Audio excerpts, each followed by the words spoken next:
The growing season where I live in Minnesota is 140-ish days. Now, that's a problem for a lot of reasons, but the one that bothers me the most is probably one that you haven't thought of. You guys, I see something. I'm so excited. Check this out. Do you see the yellow? Do you see the yellow that's in front of this little barn? Do you know what that means? Look at that. I think this is why we get so excited about dandelions here in Minnesota, because we're like, I can finally do something cool. They pop up and we're like, oh my gosh, something that came from the earth that we can do something cool with. We're finally part of the cool club. Because honestly, most of the time we're like, wait for me, wait for me, wait for me. I can do cool things too. I live in central Minnesota in zone 4A. My last frost date is mid-May and my first frost date is middle to end of September. That gives me about 140-ish days to grow stuff. Now, the short growing season in Minnesota can pose a lot of problems, and we can solve some of those by using season extenders like cold frames and hoop houses and all that good stuff. Now, that is not something that I have started using at my farm yet. I know I've been here 13 years, but give me a minute. So since we're not using those things here yet, that's not what I'm going to talk about today. I'm going to talk about something else.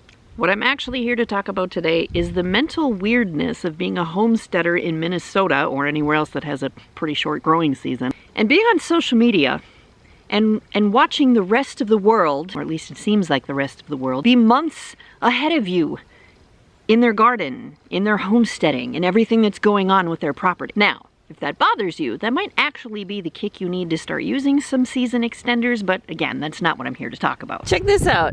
You see that? It's baby asparagus. It's asparagus and it's growing. Oh my gosh. In Minnesota, you have to get excited about what you can get excited about. Don't judge me.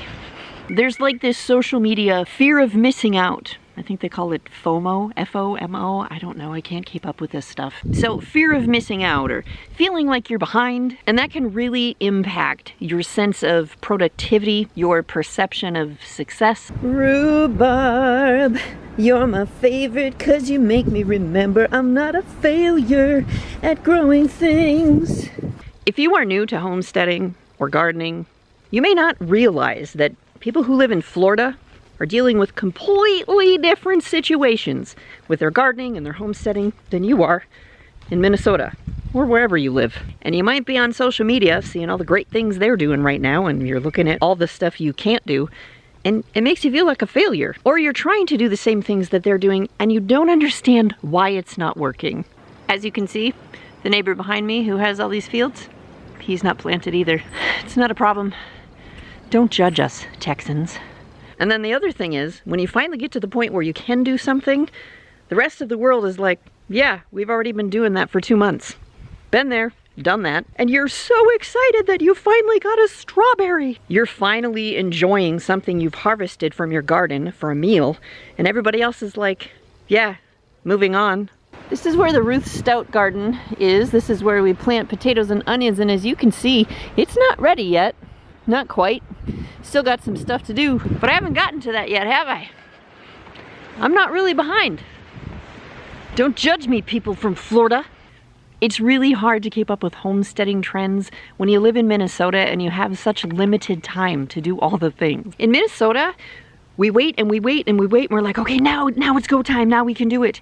And we hit the ground running, and yet we already feel like we're behind and we're stressed out because when is the first frost date actually going to happen? How long is the growing season actually going to be this year? How much time do I have? I have a lot of friends in Tennessee where they are living, their growing season is about 180 to 220 days. There are some outliers, but you guys, that's like 50 to 90 days longer than I have. That's like 2 to 3 months. I remember visiting my cousin in Texas one year, and it was February, and people were already like doing gardening stuff, prepping for their garden and getting all ready. And I was like, what are you doing? Where my cousin lived, her growing season was 260 days. 260 days, what? Let me show you something else that's come up. The comfrey's coming up. I got this from some friends in Tennessee and some friends in Pennsylvania. But you know what? Minnesota's still pretty awesome. I I still like living here. And the challenges we have just make us really creative gardeners, right? And it makes us really appreciative of the time that we do get in the garden. We don't take that for granted. So, if you're in Minnesota, if you have a short growing season, don't let social media feel like you are unproductive or wrong with what you're doing. You're just doing the Minnesota thing. Don't let them laugh at you when you don't get your garden in till June 21st. That is the latest I have ever planted a garden, you guys, and it still worked. Yay, Minnesota. I mean, it's the beginning of May, and I'm still in a sweatshirt and a stocking cap. But I cannot wait to get my garden in.